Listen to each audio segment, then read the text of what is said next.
कार्यक्रम तारों तले जिंदगी। तारों तले जिंदगी इस सीरीज में हम आपके लिए लेकर आए हैं हिंदी साहित्य जगत की कुछ चर्चित कहानियों और उपन्यासों पर केंद्रित रेडियो नाट्य वाचन। आइए सुनते हैं मुंशी प्रेमचंद की कहानियों का रेडियो नाट्य वाचन। आज की कहानी है प्रायश्चित। वाचन स्वर और प्रस्तुति काजल सूरी की है।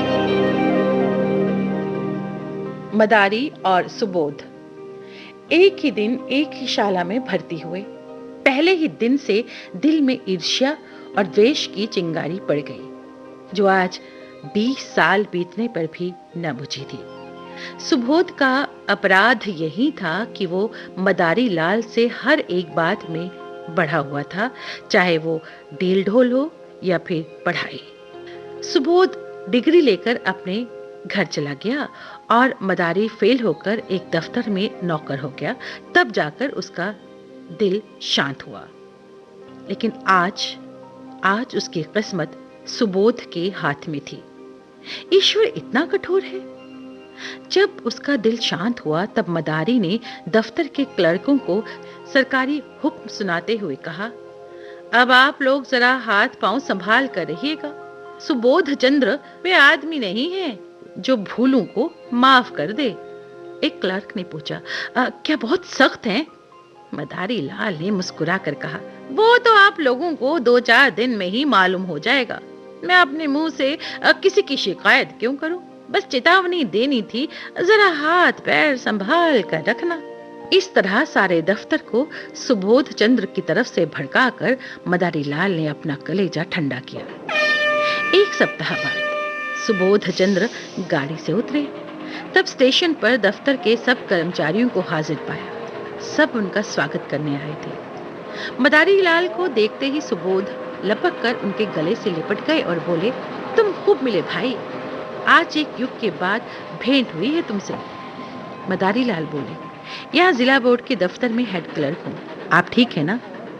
सुबोध ने सभी लोगों से बारी बारी हाथ मिलाया और बोला, मुझे आशा है कि आप सब सज्जनों को मुझसे कोई शिकायत ना हो। मुझे अपना अफसर नहीं, अपना भाई समझिए। हम मिलकर काम करेंगे। जब सुबोध से विदा होकर कर्मचारी लोग चले तब आपस में बातें होने लगी। आदमी तो अच्छा मालूम होता है।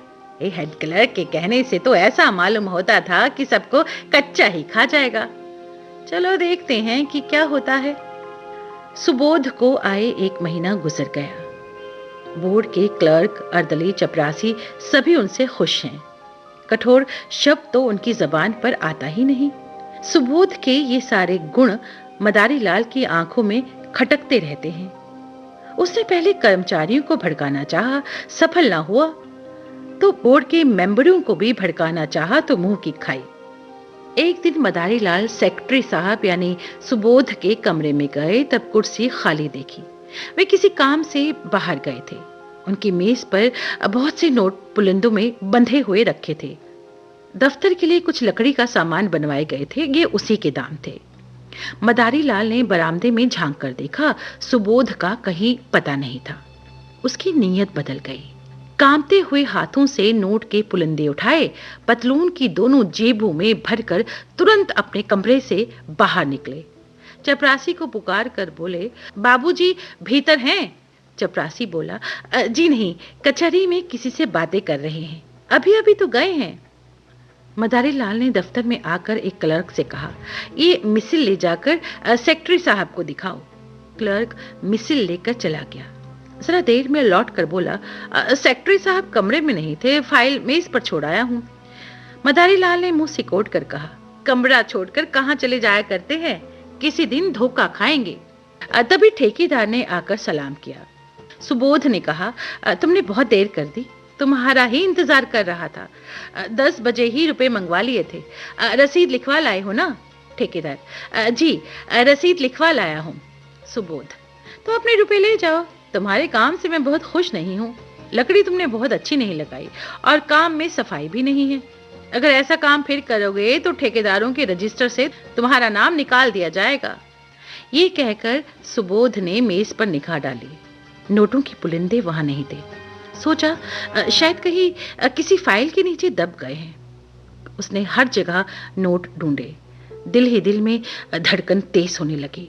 तुरंत मदारी लाल को बुलाकर कहा कि आपने मेरी मेज पर से नोट तो उठाकर नहीं रख लिए? मदारी लाल ने हैरान होकर कहा, क्या आपकी मेज पर नोट रखे हुए थे? मुझे तो खबर ही नहीं। अभी सोहन लाल एक फाइल लेकर गए थे, तब आपको कमरे में ना देखा। जब मुझे मालूम हुआ कि आप किसी से बातें करने चले गए हैं तो दरवाजे बंद कर दिए। क्या कुछ नोट नहीं मिल रहे? सुबोध ने कहा, हाँ, बहुत सारे नोट थे, पूरे 25,000 रुपए थे। सारा दफ्तर तलाशी लेने लगा। सुबोध ने एक लंबी सांस ली और कुर्सी पर बैठ गया। चेहरे का रंग फक हो गया। इस समय कोई उन्हें देखता तो समझता कि महीनों से बीमार हैं। मदारी लाल ने सुबोध के कान में कहा, बैंक में कुछ रुपए तो होंगे ना, निकाल कर ठेकेदार को दे दें, वरना बड़ी बदनामी होगी। नुकसान तो हो ही गया, अब उसके साथ अपमान क्यों हो? सुबोध ने करुण स्वर में कहा, बैंक में मुश्किल से 200-400 रुपए होंगे भाईजान। रुपए होते तो क्या चिंता थी? समझ लेता जैसे 25,000 उड़ गए वैसे ही 30,000 भी उड़ गए। यहाँ तो एक कौड़ी भी नहीं कफन के लिए भी। सुबोध चंद्र ने आत्महत्या कर ली। इतने रुपयों का प्रबंध करना उनके लिए कठिन था। मृत्यु के सिवा उन्हें अपनी वेदना, अपनी विवशता को छिपाने की और कोई आड़ ना थी। मदारी लाल जब सुबोध चंद्र के घर पहुंचे तो उन्हें ऐसा मालूम हुआ कि सब लोग उनकी तरफ संदेह की दृष्टि से देख रहे हैं। पुलिस इंस्पेक्टर ने उन्हें बुलाकर कहा कि हम सभी का बयान लिख रहे हैं, आप भी अपना बयान लिख दें, और सबके बयान तो मैं लिख ही चुका हूँ। इसी वक्त सुबोध के दोनों बालक रोते हुए मदारी लाल के पास आए और कहा, चलिए, आपको अम्मा बुलाती हैं। दोनों मदारी लाल से परिचित थे। शोकातुर विधवा ने सिसकते हुए कहा, भैया जी, हम लोगों को वे मझधार में छोड़कर चले गए। अगर मुझे मालूम होता कि मन में ये बात ठान चुके हैं तो अपने पास जो कुछ था वो सब उनके चरणों में रख देती। मुझसे तो यही कहते रहे कि कोई ना कोई उपाय हो जाएगा।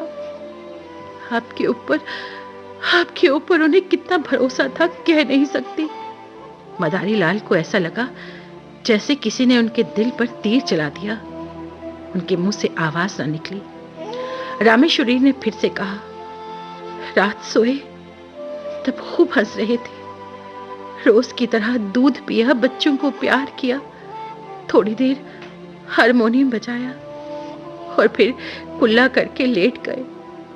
कोई ऐसी बात न थी जिससे लेश मात्र भी संदेह होता। मुझे चिंतित देखकर बोले, तुम बेकार घबराती हो, बाबू मदारी लाल से मेरी पुरानी दोस्ती है, आखिर वो किस दिन काम आएगी। रुपयों का प्रबंध आसानी से हो जाएगा। फिर न जाने कब मन में ये बात समाई। मैं नसीबू जली ऐसी सोई कि मुझे क्या पता कि वो अपनी जान पर खेल जाएंगे। मदारी लाल को चक्कर आने लगे, लेकिन आंसुओं के प्रभाव को वो रोक न सके। मदारी लाल ने दाह संस्कार किया। 13 दिन तक क्रिया पर बैठे रहे। उसके बाद रामेश्वरी ने मदारी लाल से कहा, भैया जी, आपने हमारे साथ जो उपकार किए हैं उन्हें हम मरते दम तक नहीं चुका सकते। मदारी लाल ने एक पल सोचकर कहा, अगर मैं कुछ सलाह दूं तो उसे मानेंगी आप?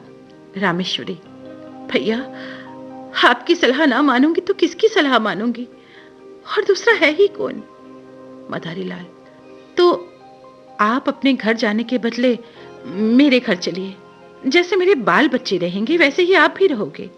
आपको कोई कष्ट नहीं होगा। ईश्वर ने चाहा तो कन्या का विवाह भी किसी अच्छे कुल में हो ही जाएगा। विधवा की आंखें सजल हो गई।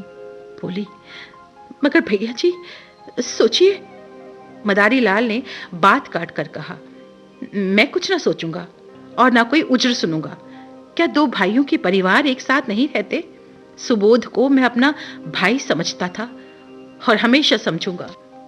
मदारी लाल सबको अपने साथ ले गए और आज 10 साल से उनका पालन कर रहे हैं। दोनों बच्चे कॉलेज में पढ़ते हैं और कन्या का अच्छे कुल में विवाह हो गया है। मदारीलाल और उनकी पत्नी तन मन से रामेश्वरी की सेवा करते हैं और उनके इशारों पर चलते हैं। मदारीलाल सेवा से अपने पाप का प्रायश्चित कर रहे हैं।